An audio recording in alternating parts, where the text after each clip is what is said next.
আমার শহর রায়গঞ্জ নিবেদন করছে সায়নী গোল্ড এন্ড ডায়মন্ড, থানা রোড, রায়গঞ্জ।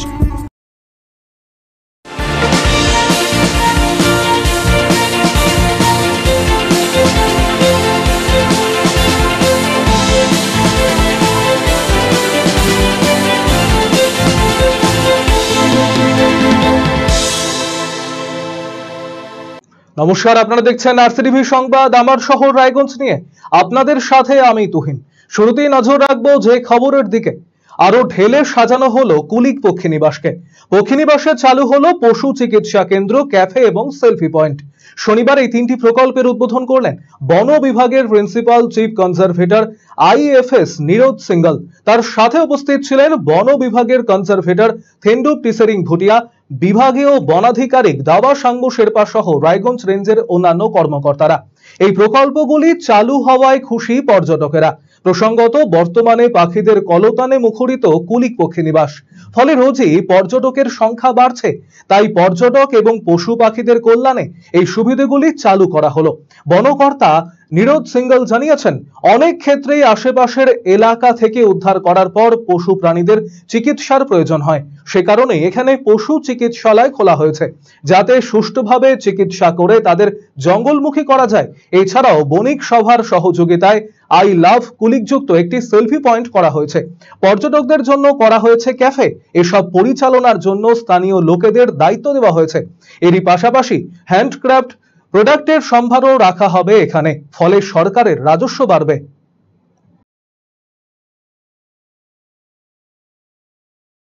তো আপনারা জানেন এখানে দুটো ডিস্ট্রিক্ট থেকে মোস্টলি রেস্কিউড অ্যানিমালস বা বার্ডস অনেক হয়, রেপটাইলস। তো ওনাদের ট্রিটমেন্ট অনেক সময় ওনারা ভিলেজার্স তখনই ফরেস্ট ডিপার্টমেন্টকে ডাকেন যখন ওনারা ইনজার্ড থাকেন।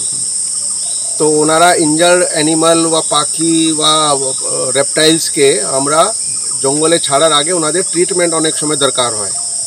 তো এখানে একটা এত সুন্দর আপনারা দেখতে পাচ্ছেন, ইয়ে আমাদের ডিএফও ম্যাডাম এবং সিএফের গাইডেন্সে একটা পুরো সমস্ত স্টাফ এত সুন্দর একটা ডিজাইন করেছে, যেখানে যাতে ওনাদেরকে এখানে আনি। আর তারপরে আমার সবচেয়ে ইম্পর্ট্যান্ট এই ভেটেরিনারি ন্যাচুরালি সবচেয়ে ক্রিটিক্যাল মানে কম্পোনেন্ট হচ্ছেন যে আমাদের ভেটেরিনারি ডক্টর। তো ভেটেরিনারি তো ওনারা যে আছে যাতে এখানে একটা ভালো অ্যাটমসফিয়ার পান, ভালো ফ্যাসিলিটিস পান, ক্লিন অ্যান্ড মডার্ন ফ্যাসিলিটিস যাতে পান, সেই জন্য আমরা যাতে ও সমস্ত অ্যানিমাল जो रेस्क्यूड एनिमल्स बर्ड्स বা রেপটাইলস ইত্যাদি যে এখানে আমরা পাই, ওনাদেরকে সুন্দরভাবে আমরা চিকিৎসা করতে পারি আর জঙ্গলে ছাড়তে পারি। তো এটা আজকে আমরা ইনগ্রেট করলাম।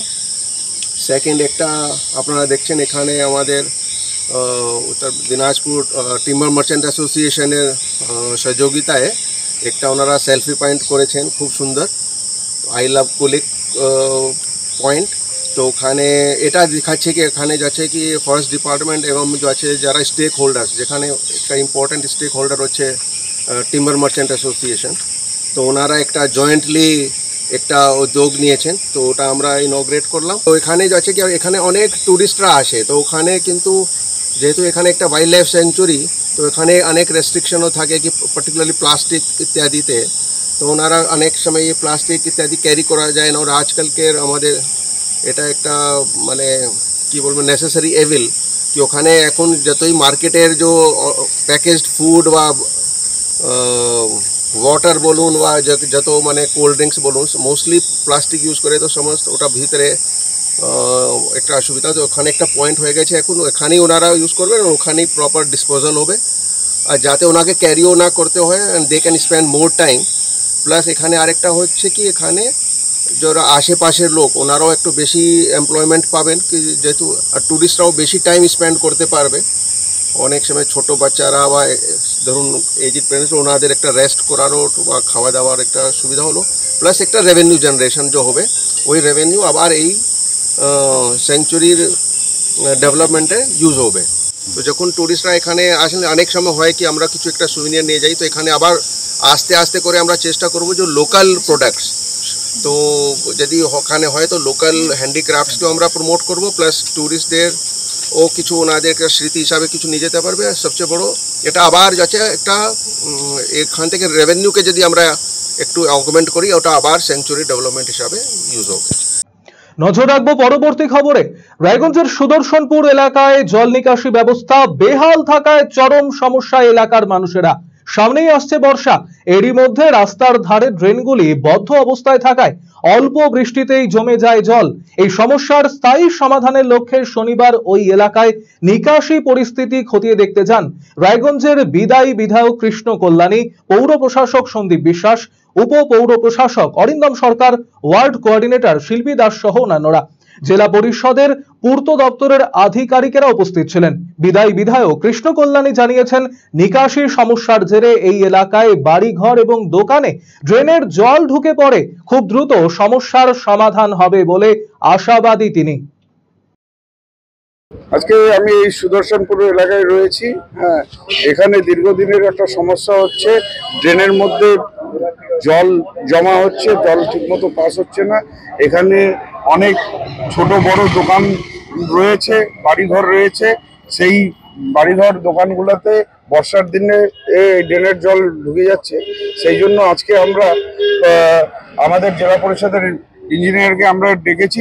রায়গঞ্জ পৌরসভার পক্ষ থেকে 11/8 একটা চিঠি দেওয়া হয়েছিল যে এই ড্রেনটাকে খুব শীঘ্রই সংস্কার যাতে করা হোক। আজকে সেই ভিত্তিতে এখানে আমাদের জেলা পরিষদের ইঞ্জিনিয়ার আসছেন, তারা একটা প্রাথমিক সার্ভে করছেন যে টেম্পোরারি সলিউশন এখন কিভাবে কি করা যেতে পারে। তারপর আফটার দ্যাট একটা পার্মানেন্ট সলিউশন এর জন্য এরা অ্যাকশন টেকিং প্ল্যান বানাবে। সেই মোতাবিক সেটা হাইড্রেনের একটা প্রপোজাল হয়ে আগামী দিনে টেন্ডার প্রসিডিউরে তারা এগোবেন, এই ধরনের আশ্বাস আমাদেরকে দিয়েছেন। অপরদিকে পৌর প্রশাসক সন্দীপ বিশ্বাসও প্রশাসনের সহযোগিতায় এই সমস্যার স্থায়ী সমাধানের ক্ষেত্রে আশা প্রকাশ করেছেন। এখানে আজকে আপনারা জানেন যে সুদর্শনপুরের এই এলাকার মানুষের ড্রেনের জলের প্রচণ্ড সমস্যা, ড্রেনেজ সিস্টেম সঠিক নেই। সেই কারণে আমরা রায়গঞ্জ মিউনিসিপ্যালিটি থেকে জেলা শাসককে, মাননীয় জেলা শাসকের কাছে আমরা 23 সালে 11/8 আমরা লিখিত চিঠি মারফত জানিয়েছিলাম। তার পরবর্তীতে আমরা একাধিকবার লেবার লাগিয়ে টেম্পোরারি রিলিফের ব্যবস্থা করেছিলাম, কিন্তু এখন সেই অবস্থার মধ্যে দাঁড়িয়ে আমাদেরকে পার্মানেন্ট সলিউশনের জায়গায় যেতে হবে। উদয়পুর ক্যানেলে এই ড্রেনের জলকে নিয়ে ফেলতে হবে। আমরা এই ড্রেনের সমস্যার সমাধানের বিষয়ে আমরা দ্রুত সমাধানের জন্য আজকে রাস্তায় নেমেছি। এবারে যে খবরের দিকে নজর রাখবো, আগামী 10ই জুলাই রায়গঞ্জ বিধানসভা কেন্দ্রের উপনির্বাচন। সদ্য শেষ হওয়া লোকসভা ভোটে বিজেপি প্রার্থী কার্তিক পালের কাছে পরাজিত হতে হয়েছে তৃণমূল কংগ্রেস প্রার্থী কৃষ্ণ কল্যাণীকে। একমাত্র ইসলামপুর ছাড়া প্রতিটি বিধানসভা কেন্দ্রেই কার্যত মুখ থুবড়ে পড়েছে তৃণমূল। এবারে এই হার থেকে শিক্ষা নিয়ে রায়গঞ্জ বিধানসভা উপনির্বাচনে জেতার লক্ষ্যে ঝাঁপিয়ে পড়তে চাইছে তৃণমূল। শনিবার এই লক্ষ্যেই উপনির্বাচনে দলীয় প্রার্থী কৃষ্ণ কল্যাণীর সমর্থনে গোয়ালপাড়ায় অবস্থিত একটি অনুষ্ঠান ভবনে তৃণমূল কংগ্রেসের জেলা কমিটির বৈঠক অনুষ্ঠিত হলো। এই বৈঠকে দলের বিভিন্ন শাখা সংগঠনের নেতৃত্ব উপস্থিত ছিলেন।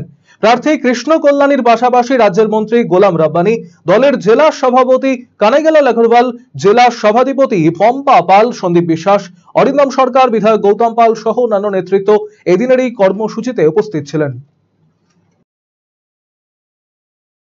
আজকে ঠিক পর্যালোচনা, এটা আমরা পর্যালোচনার সভা ছিল না, পর্যালোচনা এমনি কিছু কিছু নেতৃত্ব বলেছেন। আজকে আমাদের জেলা মিটিংয়ে আলোচ্য বিষয় একটাই ছিল, রায়গঞ্জ বিধানসভায় যে উপনির্বাচন হচ্ছে সেই উপনির্বাচনটাকে আমাদেরকে জিততে হবে। তার জন্য কে কিভাবে কাজ করবেন সেই বিষয়ে আমরা আজকে বিস্তারিতভাবে আলোচনা করেছি। পশ্চিমবঙ্গ রাজ্য সরকারি কর্মচারী ফেডারেশনের উত্তর দিনাজপুর জেলা কমিটির বৈঠক অনুষ্ঠিত হলো শনিবার। এদিন রায়গঞ্জ শহরের সুপার মার্কেটে অবস্থিত দলীয় কার্যালয়ে বৈঠক অনুষ্ঠিত হয়, যেখানে নেতৃত্ব দেন সংগঠনের সোশ্যাল ওয়েলফেয়ার ইউনিটের জেলা সভাপতি প্রণব বন্ধু ঘোষ। তিনি জানিয়েছেন, সংগঠনের কর্মীদের অভাব অভিযোগ নিয়ে আলোচনা করা হয়। এছাড়াও লোকসভা নির্বাচনে রাজ্যে তৃণমূল কংগ্রেসের অভূতপূর্ব ফল ঘিরে উচ্ছ্বাস প্রকাশ করেছেন সংগঠন নেতৃত্ব। আজকে আমাদের একটা জেলা কমিটির একটা মিটিং হচ্ছে এবং বর্ধিত জেলা কমিটির মিটিংয়ে কি বিষয়ের উপরে বিষয়বস্তু যে বিগত যে লোকসভা ইলেকশনটা হয়ে গেল, তাতে আমাদের মূল দল মামাটি মানুষের সরকার তৃণমূল সরকারের যে এই যে পশ্চিমবঙ্গে অভূতপূর্ব সাফল্য যে পেয়েছে তাদের সম্বর্ধনা জানানোর জন্য আজকে আমরা এই মিটিংটা ডেকেছি। তার সঙ্গে আমাদের এই প্রজেক্টগুলো, আমাদের যে 10টা প্রজেক্ট রয়েছে, প্রজেক্টে কাজ করতে গিয়ে স্টাফদের যে বিভিন্ন রকম সমস্যা রয়েছে সেই সমস্যাগুলো এখানে বলার জন্য অনেক দিন পরে আমরা একটা জেলা কমিটির মিটিং করলাম। যেহেতু কয়েক মাস চললো, ইলেকশনের একটা প্রোটোকল চললো, ইলেকশনের যেটা আমরা করতে পারিনি মিটিং, ইলেকশনের শেষে আমরা এই মিটিংটা করছি। রায়গঞ্জের সারদা বিদ্যা মন্দির ইংরেজি মাধ্যমে অনুষ্ঠিত হলো গণিত বিজ্ঞান মেলা, যাকে ঘিরে পড়ুয়াদের মধ্যে বেশ উৎসাহ লক্ষ্য করা যায়। বিদ্যালয়ের অধ্যক্ষ রাজবলি পাল জানিয়েছেন, পড়ুয়াদের বিজ্ঞান মনস্ক করে তুলতে এবং গণিতের বিষয়ে সম্যক ধারণা তৈরি করতে এই আয়োজন করা হয়েছে, যেখানে বিজ্ঞানের ক্ষেত্রে 55টি এবং গণিতের ক্ষেত্রে 21টি মডেল প্রদর্শন করা হয়েছে।